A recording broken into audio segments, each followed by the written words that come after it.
Welcome back.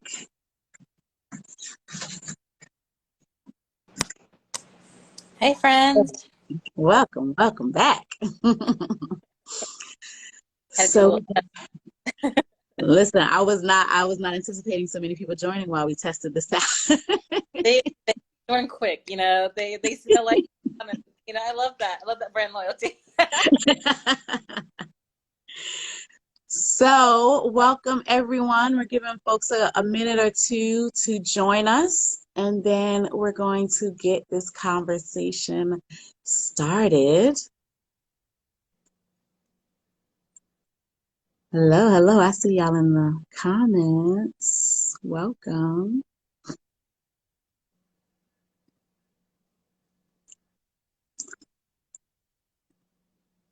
Welcome everyone who's watching. My name is Tamika. Hey, from New Jersey. My name is Tamika Middleton. I am the interim deputy director at the Women's March, and I am so glad that y'all have joined. First time joining, well, welcome. And I'm so glad that you all are joining us today. We are going to have a good conversation today. I'm here to talk to y'all about what we're doing with the We Demand More Coalition. Women's March is a member of the We Demand More Coalition, which is a coalition of organizations that have come together to, to use our power to fight for caregivers, to fight for women, and especially women of color who have been on the front lines and who have been directly impacted by COVID-19. And we are recognizing that in order for them to have what they need, in order for, in the face of the crisis, for them to have what they need for their lives, for their families, for their livelihoods, we know that we need our legislators, we know that we need business owners, and we need all of us to do more. And so we as a coalition have come together, and we are inviting you all to come join us to demand more from lawmakers and from businesses. And so our fight is to ensure that as we are working to build this country back better, that we are centering women and caregivers of color in that fight. Right now, investment in women is central and is vital to ensuring that our country is able to come back stronger from the crisis, ensuring that economic recovery is a vibrant one, as important and as vital as investing in that typical infrastructure like roads and bridges. And so that means for us that we need people need to have access to paid leave. We need access to childcare. We need access to health care, and we need access to the full suite of reproductive health care, and that we need a stop to all attacks on our reproductive rights. So today we are going to talk to some We Demand More coalition partners, and they're going to share with us about some of our specific policy priorities. What are some of the things that are coming up that we want all of you to be paying attention to? So we are joined by the lovely Sonia Spoo, who's here on with us already, who's going to talk to us and give us some of the state of play about what is happening with the infrastructure negotiations in Congress currently, and what you all can do to help us make sure that we are centering women, we're centering caregivers as we build back better. Thank you so much. My name is Sonia Spoo, and I am the Director of Federal Campaigns and Coalitions with Ultraviolet, which is a co-founding member of the We Demand More Coalition with Women's March and many other amazing women's organizations from across the country, and a proud partner, of course, with Women's March on a number of our critical issues. And I've been spearheading our campaign to, as Tamika said, really center women in the infrastructure packages that are currently moving through Congress. To be very blunt, we can't build back better unless we build back for women and caregivers and families. We don't need to, go into a long history of the fact that women have faced systemic oppression in this country, and especially women of color have faced the intersectional oppression from this country's founding. And this country's founding left us out of that process, and we've clawed our way back into the center of it.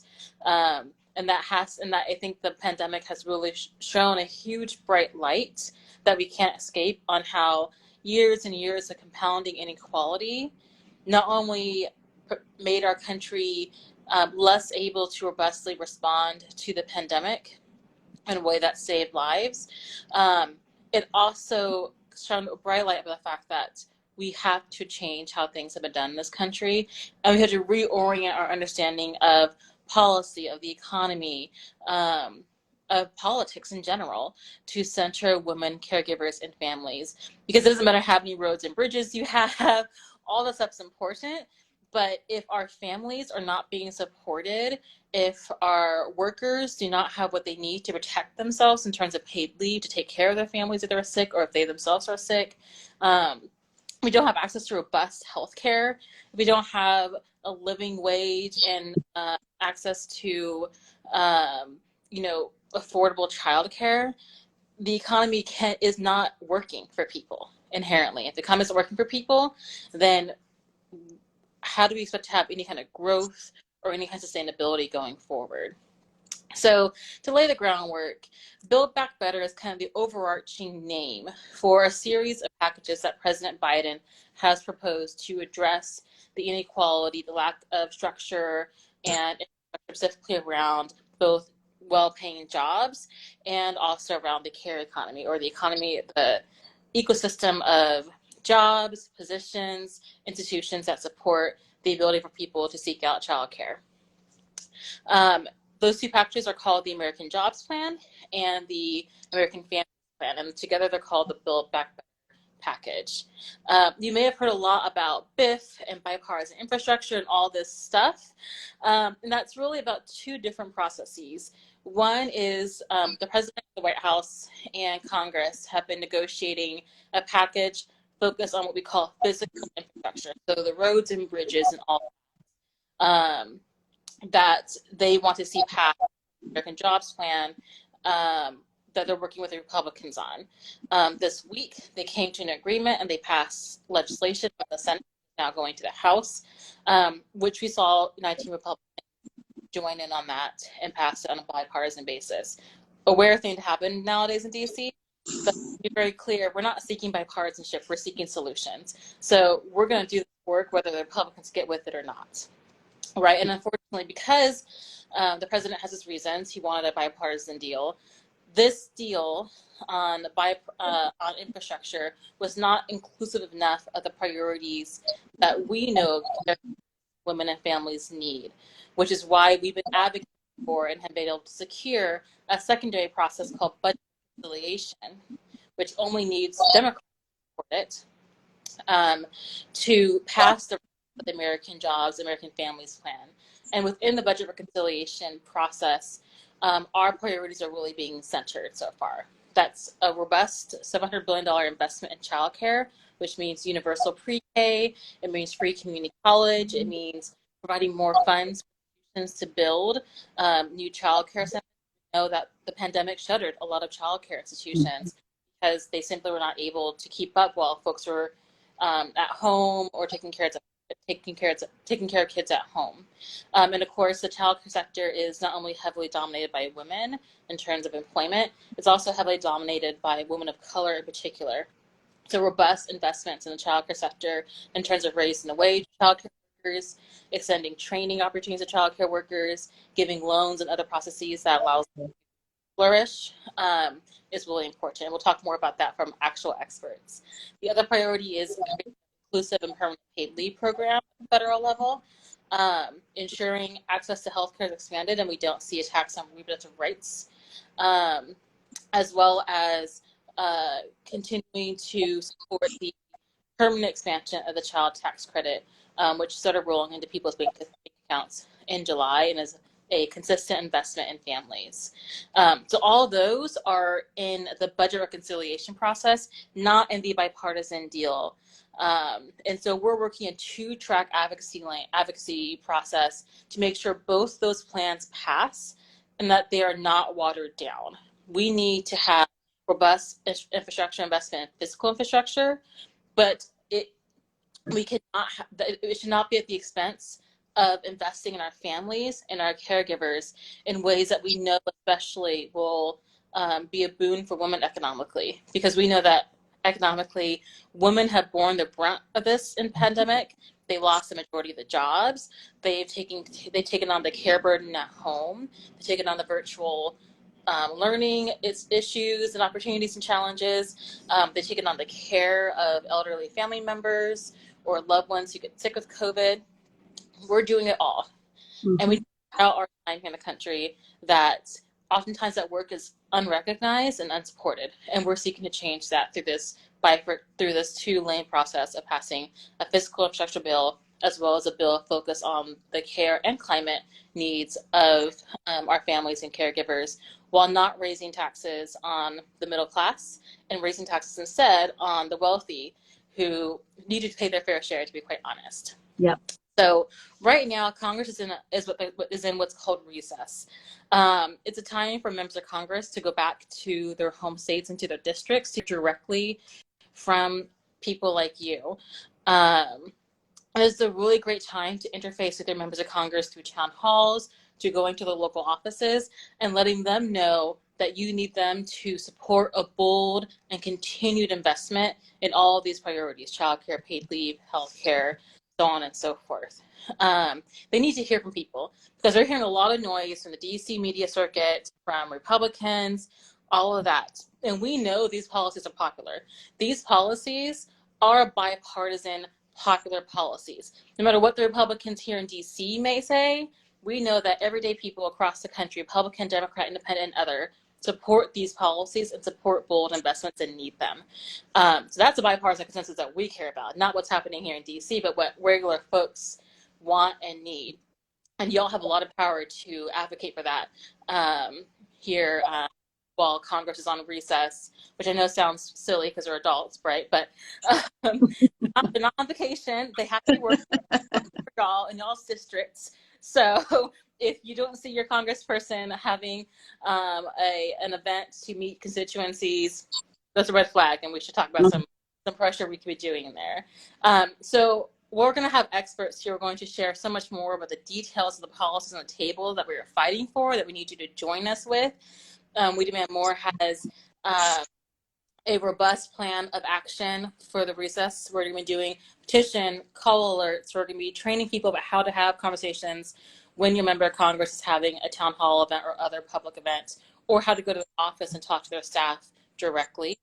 We will also be doing a lot of paid media to really help make sure our messaging about the need to go bold and big for women and caregivers in our infrastructure packages is really centered to counter any counter messaging from the other side. Because again, we know our policies are popular, and we want to make sure that that message is hammered home for our congressional representatives as they are doing the work in district. So before I hop off to and hand it to other experts, I do want to touch on reproductive rights, because I know for this community and our community at Ultraviolet, reproductive rights is an issue top of mind. And we are in a dire situation with reproductive rights. And you might be wondering, how does repro connect to infrastructure? Well, how we literally structure our family has a lot of impact on how we interact with work, with the rest of the world, right? And we are facing a time when the very infrastructure that supports access to abortion and birth control is under attack. Clinical providers are increasingly facing more and more restrictions about how they provide care. Are increasingly facing increased lawsuits in Texas. There's a law called SB 8, which will go into effect barring court action on September 1st, which will literally put bounties on the heads of providers and people who are pregnant, and allow anyone, anywhere, for any reason, to sue someone who is seeking out an abortion, who is helping someone seek out an abortion, or who might be assisting in an abortion after 6 weeks. So truly egregious things are happening in the states. And we need to do our part at the federal level through both defending things at the courts and also passing proactive legislation in Congress to protect providers so they can provide care without fear of harassment and harm, to ensure people have access to the care they need without worry about how they're going to pay for it or if their insurance will cover it, and to not have to keep going back to the courts seemingly every other year to protect what is a decided and fundamental right, which is the right to decide when or how or if we structure our families. So unfortunately, Republicans use every opportunity they can to try to block abortion access. So last night during a process called Vote-A-Rama, which is when senators go through a boatload of amendments and things to try to change the bill, there was a non-binding but still critical amendment that would prohibit any funds from the appropriations or from the reconciliation or the infrastructure package for going to abortion. Again, this has nothing to do with the issues at hand in the bills. It's just another way for senators and members of Congress to signal their anti-abortion bona fides, right? And we've had significant victories. The president's budget this year, which lays out the president's priorities money-wise for the year, did not have any language restricting insurance coverage through Hyde. And we've had several bills relating to the overall budget coming out called clean, so they don't have abortion bans in them, which is historic. But we still got to be on the lookout as these infrastructure bills pass through Congress, that unrelated amendments don't get added that do restrict how abortion is funded or covered or what have you, as a kind of poison pill or a way to sink a bill or process going forward. And while we're also pushing for proactive legislation to address what's happening in the states and the attacks on abortion rights in the states, because we know at this point, without a federal law, we're going to keep going to court, we're going to defend abortion rights. And that's not sustainable. It's not how we build power ultimately. And it gives a really unstable environment for providers and patients alike as they seek out abortion care and other reproductive health care services as well. So with that, Tamika, I'll hand it off to you. Actually ended a little bit early, so I don't know if Whitney is on from. I see. It looks like I'm going to invite Whitney right now. Thank you so much, Sonia. That was amazing and really informative, and definitely appreciate all the lovely comments. Thank you. Welcome, Whitney. All the conversation in the comments. And we have now with us Whitney joining us from National Women's Law Center. She's going to come and talk to us about childcare and about the child tax credit. Whitney, welcome. And can you introduce yourself? Yes, thank you so much for having me. Can you hear me okay? Yes. Okay, it looks a little goofy on my phone, so I just want to make sure. Thank you so much for having me this evening. This is such an important conversation. And as you said, my name is Whitney Pesic, and I'm the Director of Federal Child Care Policy at the National Women's Law Center, and actually a former child care provider myself. And I just really appreciate being here because I know this has already been mentioned, but it's worth repeating that the details in the reconciliation package are sparse and they are non-binding. And so that means that now is definitely not the time to let up the pressure on your members of Congress. As the package is currently written, it actually establishes universal pre-K for 3- and 4-year-olds, as well as establishes a new child care benefit for working families. It also extends the largest ever tax cut for families with children through the expanded child tax credit. I have no doubt that you all already know that an equitable economic recovery, especially for women and women of color, requires a robust investment in childcare. For the childcare and early learning sector, the pandemic has laid bare and exacerbated the deep inequities of a childcare system that relies on families paying unaffordable sums, early educators being paid poverty-level wages, and too many communities across the country lacking sufficient workforce or facilities to meet childcare demands. Since the start of the pandemic, the decline in mothers' labor force participation has been nearly double that of fathers. And research shows that COVID has led to mothers of young children reducing work hours 4 to 5 times as much as fathers. While these numbers are cause for alarm, in fact, it is even more surprising that we're not seeing a larger reduction in labor force participation.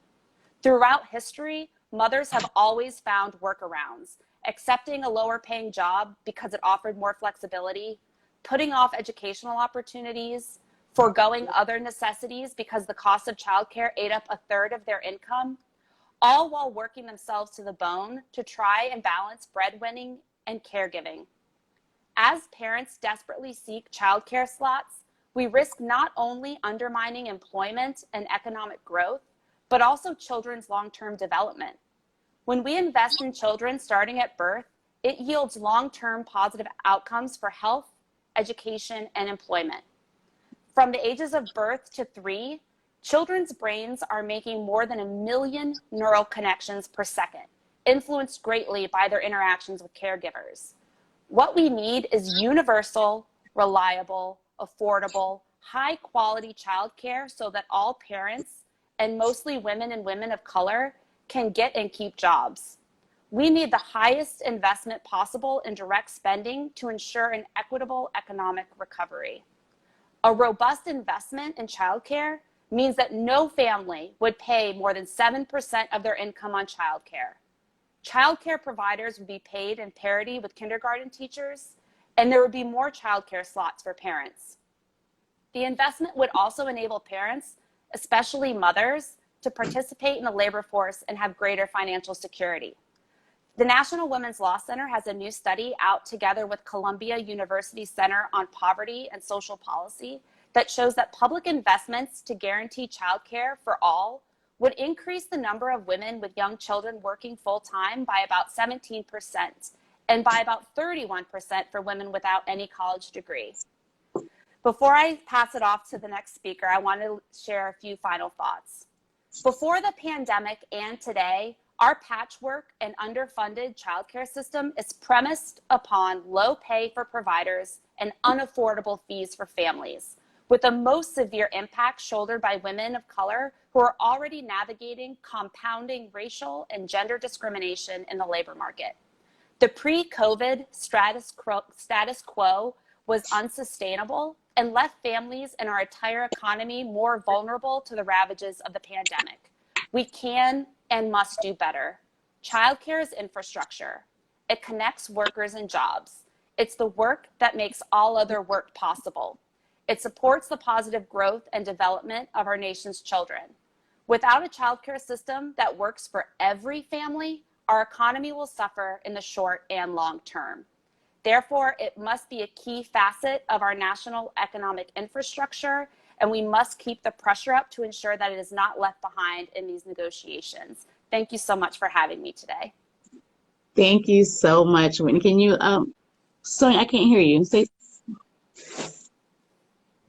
Can you hear me? Sorry, I muted myself. Yeah.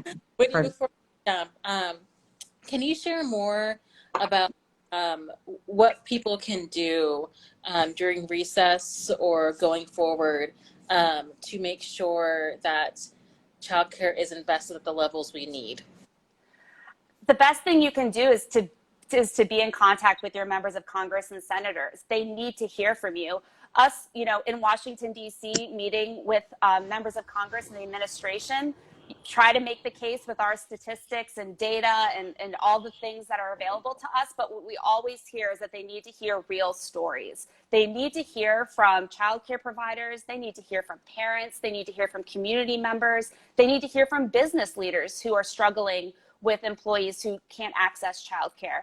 It needs to be all hands on deck, and especially, like I said, stories, because so much of legislation is through anecdotes and through a story that really touches a member of Congress, and they remember that when they're taking a tough vote, when they're in those final negotiations. They remember that story that you shared with them about what this investment would mean for you and your family. So please just contact your members of Congress and let them know what this would mean to you and how they cannot sacrifice the most robust investment in childcare possible, that it has to be a robust investment and sustained. Yeah, and just to kind of round it out, I think a lot of times people feel like they're not an expert. They don't like, how do I talk to someone like a member of Congress or staff? And you are the expert. If you're Absolutely. you 100% know more about childcare provision than any member. So those say themselves. That's such an important point. You are the expert of your own story, and that's what they need to hear. I guarantee everyone on this call knows more about childcare than probably a member of Congress and senators. Yeah. These are people just like me and you who are taking your calls or who are staffing the offices. And like Whitney said, like stories are so powerful. And we know that oftentimes when we organize big and we have massive wins. Mm-hmm. And not getting bogged down in numbers like this. You don't need to have statistics or like let us take care of the statistics and the numbers. They just need to hear your actual experience and how this kind of legislation, where you don't have to pay 50% of your income for childcare, Right. will help you enormously as a parent, right, for the rest of your needs of your family or to save long term. They don't need to know. They don't need to hear about job loss. They need to hear about how you managed to juggle 2 jobs while also doing virtual learning with your child, right? They don't need a statistic for that. They don't need to hear, you know, about this, that, or the other development study. Again, like leave that to us. Like that's what we can do. What you can do, though, that we can provide is again that real world experience that helps inform the best legislation. Our Mm-hmm. advocates is so much easier when we can make sure legislation is truly responsive to people's actual experiences and needs.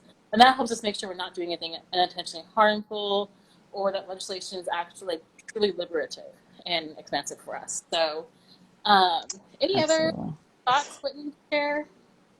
No, I just really appreciate everyone's time today, and just please, stay tuned to the Women's March and We Demand More for the latest. We'll definitely keep you updated, and just keep up the noise. Now is not the time to let up pressure. Keep up the noise. Thank you all so much. Have a good evening.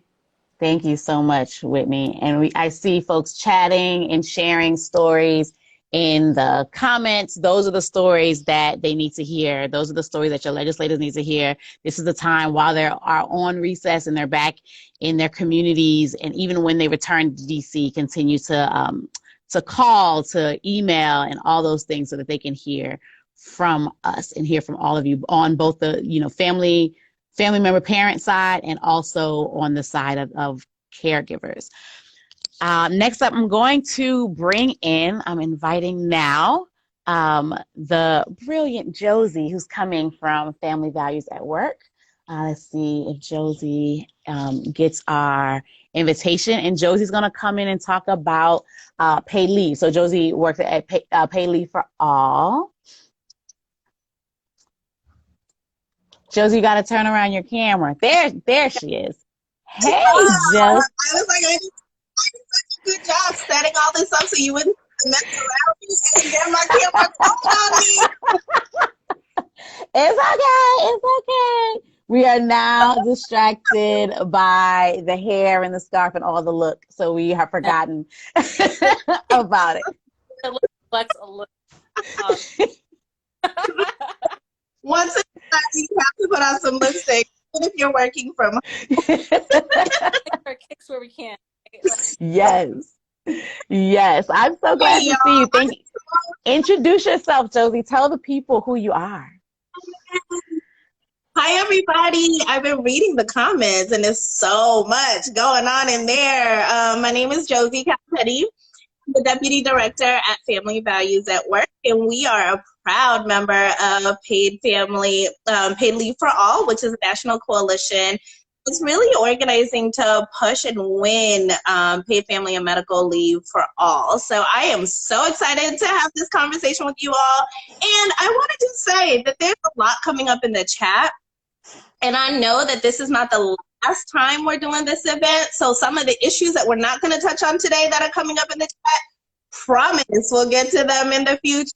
Promise we're not done, because promise we're demanding more. So we're going to get there. So keep the conversation coming. Don't be discouraged if we don't get to your issue. We will soon, if not today. I got invited by Tamika and by Sanjay to talk about Paid Leave for All, though I'm going to talk about a lot of everything. So here we go.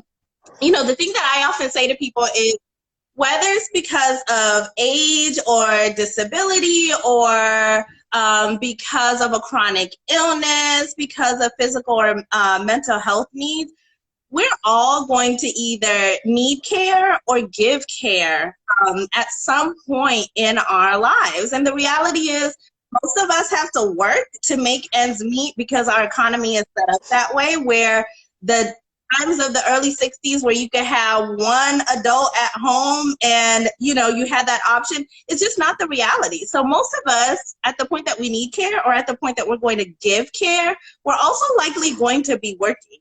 So the way I often describe paid leave is that it is the reality that at some point we'll need to give and receive care while we're working. And we have to do that without it compromising our day-to-day well-being. We have to be able to do that without losing out on our pay and destabilizing our households and families. So paid family and medical leave is a policy proposal that reflects our lived realities, that we're going to need time off, and that can't mean that we can't pay that student debt and we can't pay our rent, right? And I'm often surprised that most people think they have paid leave, and sometimes it's confusing. Your vacation time, that we've all done it, we've all taken vacation time when we were actually sick, right? Because we didn't have enough sick leave accrued on our job. And then most people think that FMLA is the federal program, is paid leave. The reality is two things that I want everybody to sit with. FMLA federal level is not paid leave. Right. So while you can take it, you are not going to receive a paycheck, okay? What does that mean for your bills? What does that mean for that child care expense? What does that mean for that emergency tire blowout that happens, right? And the other fact is the reality that 4 out of 5 workers do not have employer-provided paid leave. So if you think you are one of those people that has paid leave, then you are really betting the odds against all of the life occurrences that may happen that will likely mean that you will need paid leave. And I think the thing to remember is that this week, as most folks have said, there was a historic budget resolution that was passed earlier this week. And I will share a little bit of why I think it's historic. But it's important to remember that the details are fuzzy, which can be a good thing or a bad thing. They're fuzzy, which means that it's time for us to raise our voices to lift up the way it should be built. That means those things are still being negotiated and compromised, and now is the time that we lean in and express our needs and express our demands. And it's fuzzy, meaning that nothing is binding. There is nothing on the table that says this is what proposing, and so it makes it difficult to react to, but not that difficult because we know what we need, and there exist great congressional proposals that reflect all of the things we need. So we're not even starting from scratch, right? You've seen the Family Act, which has been proposed in Congress for the last few years. Congressman Neal recently released a proposal that reflects a lot of the things that we hear from working Black women that we need. And we know that we need a plan that works for all working families. We know we need a plan that works for all workers, that works for women of color. And often women of color are the primary breadwinners and the primary caregivers for our families. So what I mean is we know we need at least 12 weeks of paid family and medical leave, right?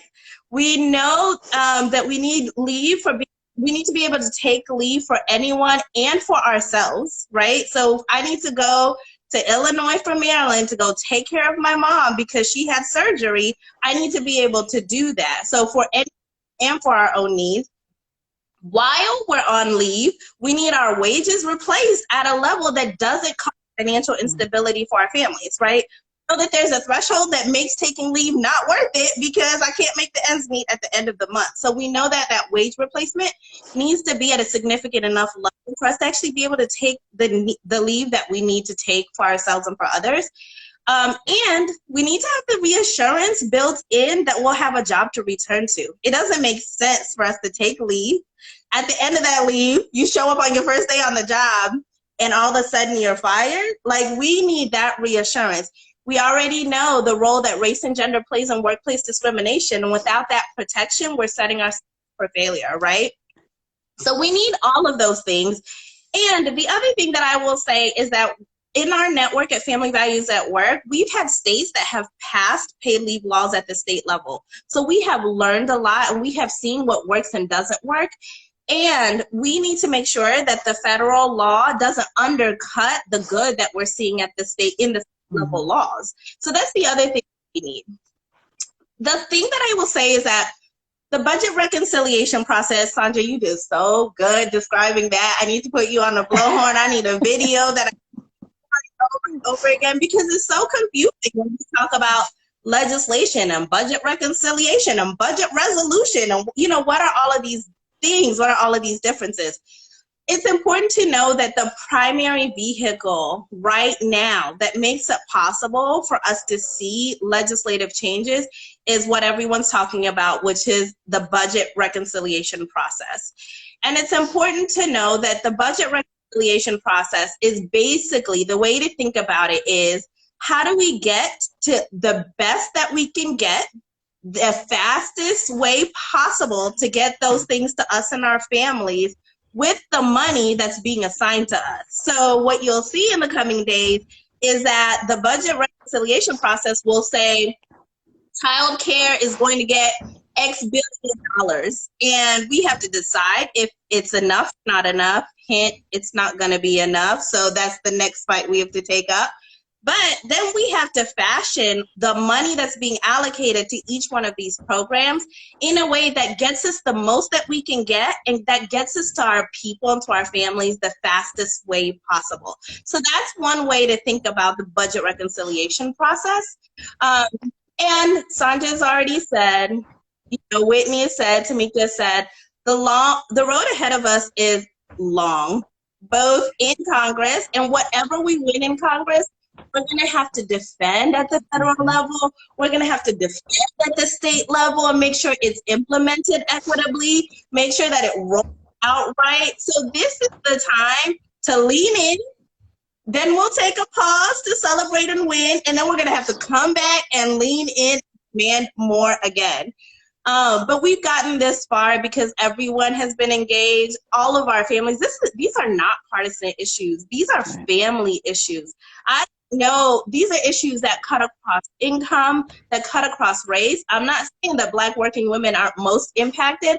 I'm saying that the pressure points are similar across all families, across all income, even across all educational backgrounds. Families are going broke trying to pay for care. And I'm a paid leave advocate, but I'm not a mom. But I am that Black woman that has suffered from fibroids and needed to have surgery and needed to take time off. And I wouldn't have been able to do that if I didn't have employer paid time off. And I have friends who are putting off surgeries, y'all.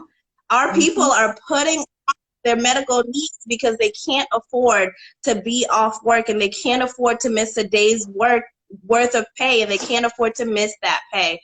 But I'll just leave you with this. Can you tell that out a little bit, that it's not just, I think we think paid leave, we think vacation time, or we think, oh, time off to when you have a baby, right? But it's actually a lot more just paid. It's a lot. Can you go into like maybe just a couple examples of like what this policy will enable people to do?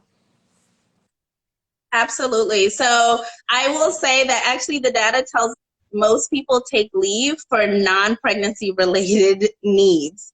That means that if like I said, in 2018, I was one of the growing number of Black women who finally could not put off fibroid surgery anymore. I was tired of walking around and having my legs numb. I just couldn't take it anymore. So I saved up, meticulously saved up for over a year, enough paid leave time on my job so that I could take off the 4 to 6 weeks I needed to have the surgery and to recover. And so that's one example. But I've seen a lot of comments in the chat about immigration reform. I'm in the process of applying for my citizenship. You know how much time it takes for interviews, and none of the offices that I need to go to interviews for are local. That means a 3-hour drive, right? That means that whole thing I'm not working, or I'm trying to work and transport and be in an office and do, right? Like, all of those things, all of those moments where you need to take care of yourself, where you need to take care of a loved one, where you know, a sister, a sibling, a parent is sick and needs you for 2 days, right? Like, even if it's to care for a family member, those are the moments that the best of who we are wants to show up for our communities. But we have to decide between whether I'm going to make my rent at the end of this month because my paycheck might be short, or we're going to show up in community. Like, those aren't real decisions. Last year, I watched my mom delay leaving the country to go tend after my sick dad because she was trying to work as long as she could to accrue as much leave as she could to be gone. And those aren't real solutions. I know I worked in social work. I saw parents leave their kids at home who were sick because they had to be at work and they were sneaking away at lunch. Right? Like, those aren't real solutions. We know we have to work. Most of us want to work. Most of us find dignity and joy in our work, but we also find dignity and joy in showing up for our family. We should have policies that reflect that.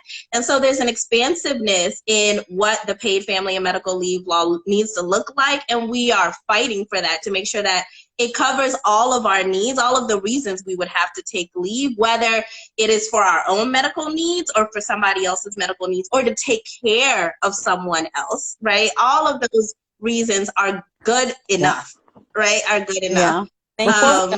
Before we lose you, Josie, do you have any specific things that people can do? And then also would love to, and you talked about needing to defend this. And, you know, I am in Georgia where our legislators very much like to ignore all the things happening on the federal level. What should people be doing? How should people be talking to their legislators? Listen, I think there's a few important things that we all need to do. We all need to figure out every platform possible to reach our legislators, right? Show up at town halls. But hey, we're in a pandemic. So figure out that social media and what their Twitter handles are. Who's their chief of staff? Go talk to their chief of staff, because you bother that person enough, their boss is going to hear about it. Right? Like, we need to do that. We definitely need to be talking to our elected officials. But if you're in a tough state like Georgia, it's also time to talk to folks who are voters about what this means to them in the next voting cycle. When we pass all of this, it's going to go down to the state level for state elected officials to implement this stuff. So what does it mean to be in a state like Georgia where your governor is your governor? Right? So we need to vote for Congress, but we also need to be talking to our state elected officials. And most of all, we need to be talking to our spheres of reach. That's your friends, that's your social media, because if we're not reaching masses and if we're not reaching other people, then this tipping point is going to be much, much harder. So talk to your mamas, talk to your sisters, talk to your friends. I have this conversation with my friends all the time. I think it's really important not just to talk to the officials, but to talk to people who are likely to be in a voting position so that we stop voting against our self-interest and where we don't win at the federal level and can't implement at the state. So those are the three things. Find everywhere your elected official is at. They have emails. They still have fax machines, okay? You know, they will take an email. They'll take a tweet. They'll take, you know, all of the platforms that we have are really important. But talk to your friends. Build a community of activists, of educated and informed voters that understand what these issues are, and talk about it from your experience and perspective, because politics will quickly dead a conversation, but your personal experiences are what they are, right? Like, we all have these experiences of wanting to be there for our families, and policies and politics shouldn't make that harder. Right there, that's what it is. Thank you. So appreciate your expertise and just preaching a gospel about the need for paid leave, the fact that we have a unique opportunity to transformative policy pass with reconciliation, and all we need to do is raise some hell with lawmakers. So have Josie hop off, and we're going to have our last speaker of the evening, Jackie, talk about what actually is something Josie's touched on, which is citizenship. And how we have an opportunity to really help a lot of immigrants here gain citizenship through the infrastructure package, because citizenship is also part of infrastructure. So Jackie, I don't know if you sent the guest on in. I just sent an invite. Let's see. Hopefully she will see us. I might need to send it to, let's see. Let me try sending it to her personal. Ah, I see her. There we go.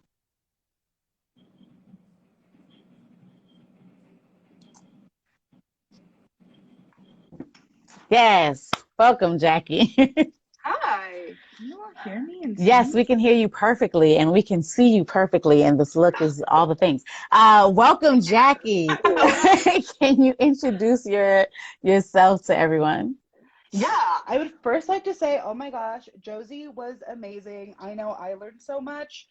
A little unfair that I get to go last after them. So I had to step it up. I was like, they were talking about lipsticks. I was like, I know I have to step it up some way. So this is what I came up with. So, but hi everybody. My name is Jackie Ron. I use she, her, and ella pronouns, and I'm the manager of Latinx campaigns at Planned Parenthood Federation of America. I'm so excited to be here with you all today. It feels like so cozy and such a, like I'm at my house talking about this, which feels just like the power of the internet, you know? So I can get right into it and really start off with kind of the question of that I know sometimes I get, which is why does Planned Parenthood invest in the fight for pathway to citizenship? Which I think is a very valid question, but really at the root of it is, as a healthcare provider, Planned Parenthood is committed to a world where access to healthcare, including sexual and reproductive healthcare, including abortion care, is a human right, and everybody deserves that regardless of their immigration status. And we know that lack of access, or lack of citizenship, I should say, is just an added barrier to getting access to any resources for ourselves and our families to make decisions that are best for us. And so that really what that means in a less fancy way, right, is immigrants make the fabric and the dynamic and complexities of our families, of our neighborhoods, of our schools, of our colleagues, of the world, and definitely, of course, here in the United States. Immigrants are a part of our lives, and so all folks deserve access to care, and for us to recognize their humanity. This is really one way to do that. On a personal level, I'm a child of immigrants. My parents came from Central America in the 80s, undocumented, and they had a really rough time here, just trying to take care of their families, take care of myself and my siblings. And I think we kind of saw just what barriers look like for my parents, not being able to get resources for like diapers or food for our family sometimes, and it was all because they wanted to create a better world for themselves and our family. And so really the fight here on a personal level is for my family, is for my my friends, my neighbors, and really whether or not you are an immigrant yourself, it really is about the humanity of folks. So that's why we want to make sure that we are in this fight, taking the lead of our partners at like United We Dream and the We Are Home campaign, who are leading this fight, and really immigrant organizers and activists who have been doing this for decades. So we're proud to be in this fight alongside with them. Thank you so much. So Jackie, tell us about how the infrastructure bill and everything intersects with what's happening with citizenship. Yeah, that's a great question. And I think Josie actually did a really great job of talking about reconciliation. But when we talk about that word, it really is just another name for budget or money, right? So how we move money, again, Josie said like how quickly we can move something using that money process. And so in this version of the reconciliation or the budget process include things like initiatives on climate change, paid leave, education, and a pathway to citizenship is kind of brought into that. One of the ways that we've seen this in the past, and this isn't new, I think sometimes we we're not taught our histories, and that's very much a function, I think, of anti-immigrant rhetoric and xenophobia and white supremacy, that we keep knowledge away from people in order to be able to recreate the harm that I think we've seen throughout history. But this process, again, is not new. In 2005, the Senate passed a bipartisan bill that expanded how many permanent resident applications were accepted.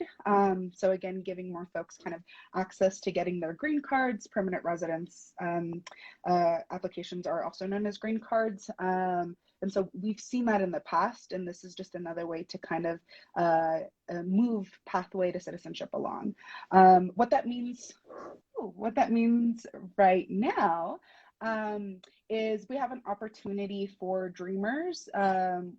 We also know them as like young undocumented folks, holders of TPS, which is the temporary protective status, farm workers and essential workers, to give them access to citizenship right now. And it's a very complicated process, as I'm sure everybody has said throughout this live, but it's really about ensuring that our members of Congress know that we want to keep pathway to citizenship along with all of these other initiatives, because as Audre Lorde says, we don't live single issue lives. So our folks who need access or want citizenship because we want to keep our families together, we want to make decisions for ourselves, by ourselves, right, without these barriers to resources, includes wanting to take care of our families, includes needing childcare, because we know that folks go out and work.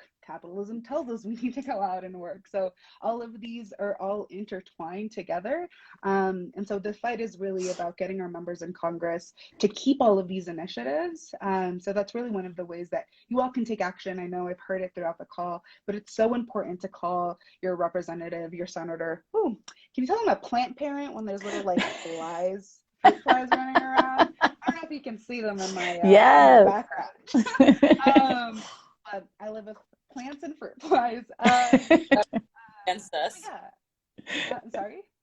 Go ahead. But yeah, so it's really, again, to contact our members of Congress.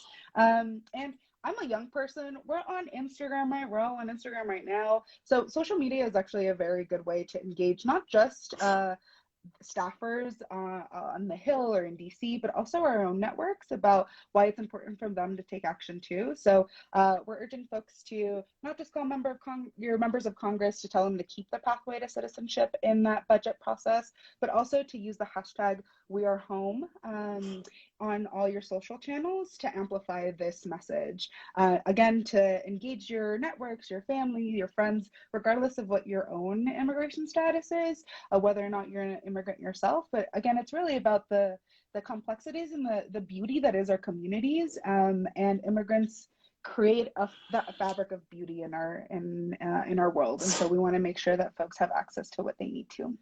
And just to like really drive home the point you're really underlying, Jackie, immigration, citizenship and immigration are infrastructure. You know, in order to process green cards or to process applications, like we need funding to support the infrastructure of our immigration system and hopefully to make it better, right? But that allows people to actually go through the process in a way that is expedient for them, because we don't have a well-funded structure in immigration. It takes time, and that's not fair to folks seeking citizenship. Also, essential workers, we lauded them. They were the heroes, right? And so they need to be respected in policy. And immigrants are a huge amount of our essential worker force. Whether it comes down to farm workers or folks working in grocery stores or childcare providers, a lot of those jobs are filled with immigrants. And one way in which we build back better for them is to make sure that if they want citizenship, they have a pathway to that, and that it's funded in a way that allows for it to be a fair and expedient process, which is why it's important that it's in a budget bill and a reconciliation bill. And so it gets the financing it needs, which you got to fight for.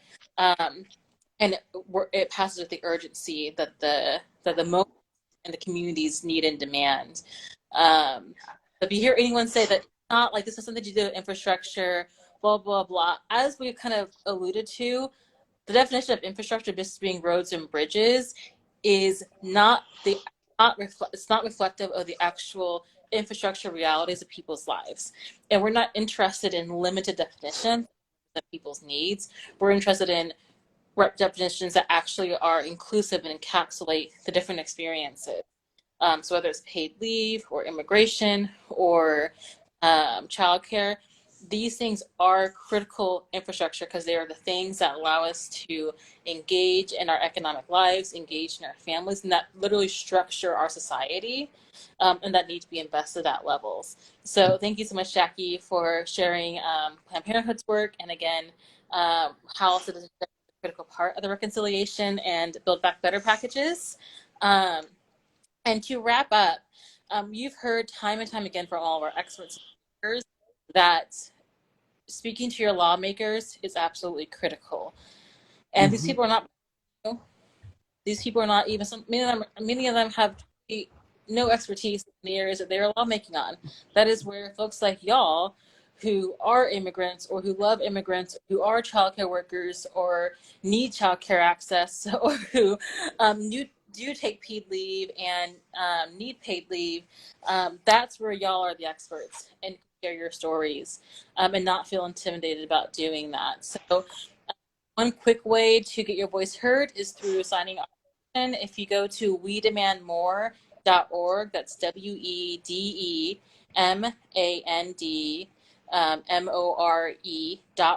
so wedemandmore.org. You can sign our petition there, and we'll be doing a fun, a little ruckus petition delivery here in DC after all the tens of thousands of signatures get delivered directly to members of Congress. And then also call alert on our page, so you can call your member of Congress. To be very blunt with y'all, reconciliation only needs Democrats to support it. And we have a lot of leverage with our Democrats because we know that they need us to come out and vote for them if they're going to stay in power. And most of them do want to do the right thing. So it's really about making sure that we are supporting them in doing the right thing, that they're hearing directly from folks in their districts, in their constituencies, about what they need. So that way there's no excuse or fear that they're not representing the needs of their communities. Tamika, to add? Thank you so much, Sonia. Thank you, Jackie. I want to again thank Josie and Whitney and everyone who joined us this evening, all of our experts.